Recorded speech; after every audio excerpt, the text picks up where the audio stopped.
very much, guys. We're not alone, of course. We're joined by SK Gaming's and Rated, whose team is still alone at the top of the tables halfway through week 8. Of course, I want to talk to you about picks and bans, because there's been a lot of talk from us as well about banning out the Graves and the Lucian. You must have seen it coming, and how did you react to it in this game? So we kind of try to develop a strategy where we have 3 top picks available, and we just try to like kind of get into the role and create a new top pick. That was in this case Maokai. So when Kog'Maw was out, Maokai was really hard to contest in a way, because whenever Maokai is in the game and there's no like hyper carry available that you can play against it, just the Kog'Maw could have shredded it, and any other AD is just struggling getting through all that HP. So, do you think it hurts you so much that when Lucian and Graves are banned, because you don't get to snowball the bot lane in the same way and like extend your lead from that to every other lane? I guess there was some kind of strategizing problem in that way. We had more prepared also for IEM, but we didn't show it. I think that was just a mistake of our side, and we should have already picked, for example, Tristana earlier, just to like kind of avoid the whole situation. Yeah, you do mention IEM. That's where that Graves Lucian thing came from, as well as the Lulu, well, focus or taking it away. This time, you guys, though, you let it through and you went for your Nami. Is that something you wanted to prove, or just, you know, be comfortable with knowing that in the future you might have that Lulu picked away a lot of times? No, we never felt that Lulu was any problem for our team, at least. We felt more like because of the AD diversity, I think there were not many ADs similar to Lucian and Graves available at all, and while a lot of supports, we played way more supports in scrims, we didn't actually play Lulu almost at all, but we fell back to it in like tournament situations, because we felt there's so much power behind it, and you also saw it at IM, a lot of other supports picked it up in the end. I just feel like we have a lot more to show, and whatever they ban, we will handle it this way.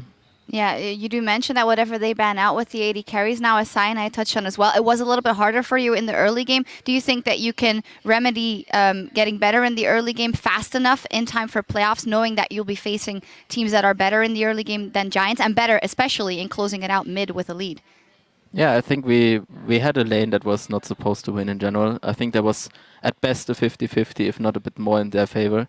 So what we did was we were trying hold onto our CS lead and just try to snowball it from there. And we felt like Tristana mid game is not the strongest, while Jinx kind of has a bigger power spike in that sense. But Tristana just like has a higher ceiling when it comes to late game. So all we did was just waiting out for Tristana to like hit the point where she was really hitting hard, and that's what we did. I think just keeping a CS lead, getting a CS lead is enough, even against good enemies, just to get Tristana rolling. All right. Well, it's funny you mentioned that, because Forgiven was actually down in CS by 20, but he picked it up right after and made it work. So it is testament to how you guys like to play. Congratulations. Good on you picking it back up after IEM, of course, as well. Thank you. All right, with only 3 games left for each team this split, here's how the standings lie. Alone in first is SK Gaming, with Fnatic just a win behind them. H2K rounds up the top 3, with Gambit a few games back in 4th. Elements are now alone in 7th, just 1 win behind the 2nd place playoff spot. And Meet Your Makers have tied Giants in last place, refusing to go into relegation without a fight. A lot of crazy stuff here today. For me, definitely MYM coming out on top was one of it. What was interesting to you today? Yeah, MIM was, of course, a slight surprise, but Gambit's performance at IM not really the best, so it was kind of to be expected. Also, Elements coming strong today, actually playing a really good game, just double tank and running in, even though their warding was worse than H2K's, but they just worked out the problem by just engaging and crushing them in fights. Like, you don't need wards if you just destroy them. Yeah, that's a good point. Now, with day 1 of week 8 coming to a close, we have to recognize a player that packed up their bags and carried harder than the rest. With 6 kills, 11 assists, and a 89.5 kill participation, our fantasy LCS points leader is the one and only Huni with 32 points. A great game from him once again, and cool to see him on another champion than the ones we expected from him.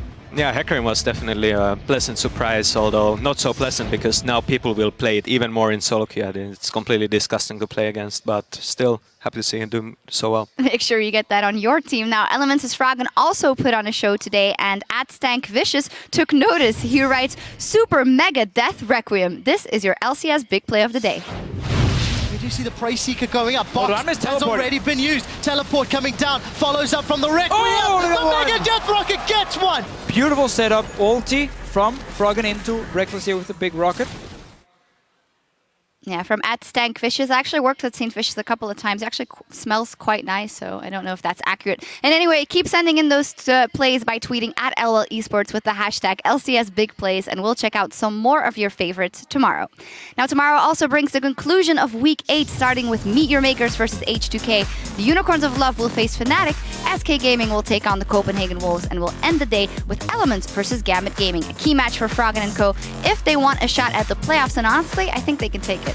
Yeah, if they play like they did today, they have a good shot. Just a solid strategy, and like I said, if you win the team fights, it doesn't matter in the end what else happens. Yep, we will see. Our coverage continues tomorrow at 6 p.m. Central European Time, and until Daylight Savings Time kicks in here, that is 10 a.m. Pacific. Now, sadly, we have to sign off until then, but for myself, our guest Cyanide, and the entire broadcast team, thank you for tuning in, and we'll see you back here in Berlin tomorrow.